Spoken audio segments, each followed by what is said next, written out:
नमस्कार, आप देख रहे हैं इक्वालिटी न्यूज और मैं हूं काजल आपके साथ। चलिए नजर डालते हैं आज की प्राइम टाइम खबरों में इस वक्त की बड़ी खबरों पर। महाराष्ट्र नवनिर्माण सेना के प्रमुख राज ठाकरे के मस्जिदों से लाउडस्पीकर हटाने की मांग वाले बयान पर विवाद बढ़ता ही जा रहा है।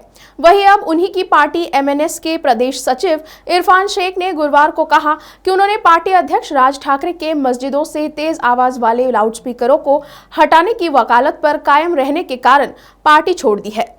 मनसे प्रमुख राज ठाकरे को लिखे एक पत्र में शेख ने कहा है कि वह भारी मन से पार्टी से इस्तीफा दे रहे हैं। इस पत्र को शेख ने फेसबुक पर पोस्ट के साथ शेयर किया है। शेख ने अपने पोस्ट में कहा है, जिस पार्टी के लिए काम किया हो और उसे सब कुछ माना, अगर वही पार्टी उस समुदाय के खिलाफ घृणास्पद रुख अपनाती है जिससे वह आते हैं, तो ऐसे में अब अलविदा कहने का समय आ गया है। उन्होंने कहा कि जब इसका गठन हुआ था तब मनसे का विचार जाति विहीन राजनीति करने का था। मध्य प्रदेश के सीएम शिवराज सिंह चौहान भोपाल में एक सभा को संबोधित कर रहे थे, जिस दौरान उन्होंने दंगइयों को मंच पे ही धमकी दे डाली और राज्य की जनता को आश्वस्त किया कि जिन लोगों के घर दंगों में क्षतिग्रस्त हुए हैं उनके घर सरकार बनाएगी। किसी भी जात पात धर्म के लोगों को घबराने की जरूरत नहीं है। खरगोन दंगे में जिन लोगों के घर जले हैं उनके घर सरकार बनाएगी। जिन्होंने घर जलाए हैं उनसे ही वसूली की जाएगी।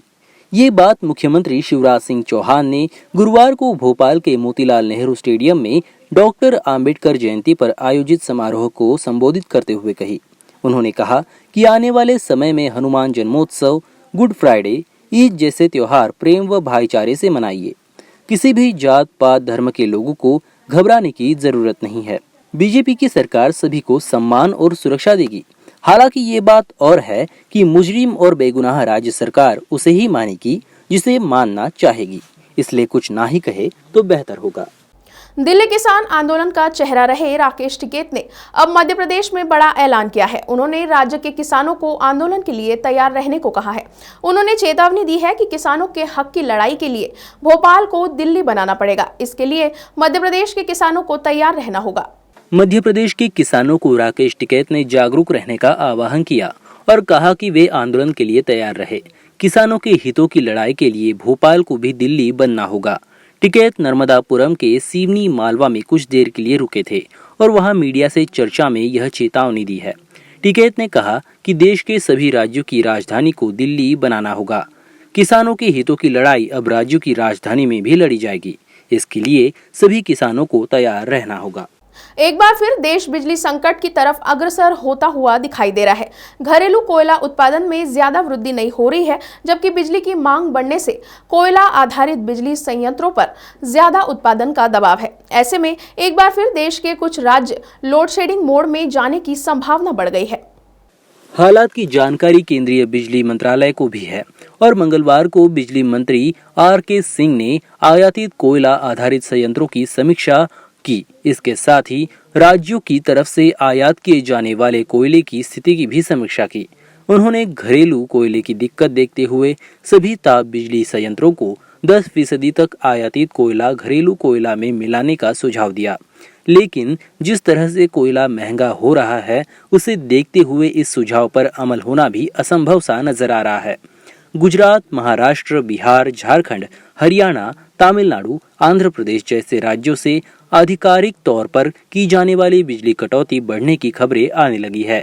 एक वजह यह भी है कि भयंकर गर्मी की वजह से बिजली की मांग बढ़ने लगी है। दूसरी वजह यह भी है कि आयातित कोयले पर आधारित निजी क्षेत्रों की बिजली कंपनियों के संयंत्रों से उत्पादन का स्तर लगातार घट रहा है। अंतर्राष्ट्रीय बाजार में कोयला इतना महंगा हो चुका है कि आयातित कोयले से बिजली बनाने वाले संयंत्रों ने तकरीबन आयात बंद कर दिया है। इस वजह से केंद्रीय ऊर्जा मंत्री आर.के. सिंह ने कहा, भले ही पंजाब और यूपी में कोयले की कमी नहीं हुई है, लेकिन आंध्र, राजस्थान, तमिलनाडु में कोयले की कमी जरूर हुई है। गर्मी शुरू होते ही महाराष्ट्र में पानी को लेकर हाहाकार मच गया है। राज्य में कई जिलों के गांव में लोगों को पीने का पानी ठीक से नहीं मिल रहा है। नासिक के कई गांव से डराने वाली तस्वीरें सामने आ रही है। कुएं से पानी भरने का एक वीडियो नासिक के रोहिले गांव में रिकॉर्ड किया गया। इसे देखकर आप हैरान रह जाएंगे। यह कुएं के पास महिलाओं और बच्चों की भीड़ है। बड़ी संख्या में कुएं के पास पानी भरने के लिए बर्तन रखे हुए हैं।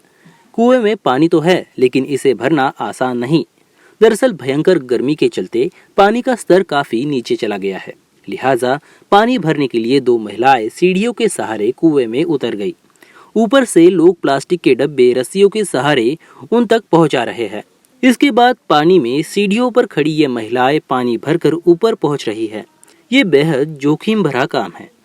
जरा सी चूक हुई तो ये दोनों महिलाएं पानी में गिर सकती है, लेकिन इनकी भी अपनी मजबूरियां है। दिल्ली एनसीआर में कोरोना के बढ़ते मामलों के बीच नोएडा, गाजियाबाद के स्कूलों में बच्चे संक्रमित पाए जाने लगे हैं। वहीं अब दिल्ली के स्कूलों में भी कोरोना वायरस ने दस्तक दे दी है।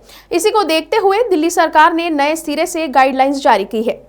दरअसल दिल्ली के एक निजी स्कूल में एक छात्र और शिक्षक कोरोना पॉजिटिव पाए गए हैं। इसके बाद क्लास के सभी छात्रों को छुट्टी दी गई। दिल्ली सरकार मामले पर कड़ी नजर बनाए हुए है और स्कूल भी सरकार के साथ रिपोर्ट की साझा भी कर रहा है। इसके साथ ही दिल्ली में कोरोना के बढ़ते मामलों के मद्देनजर दिल्ली शिक्षा निदेशालय ने स्कूलों को दिशा निर्देश जारी किए हैं। दिल्ली शिक्षा निदेशालय द्वारा जारी किए गए दिशा निर्देश के मुताबिक स्कूलों को कोविड-19 नियमों का सख्ती से पालन करने की हिदायत दी गई है, जिसमें शिक्षा निदेशालय द्वारा जारी किए गए ऑर्डर में कहा गया है कि अगर स्कूल में कोई भी कोविड-19 के मामले सामने आते हैं तो तत्काल शिक्षा निदेशालय को सूचित किया जाए।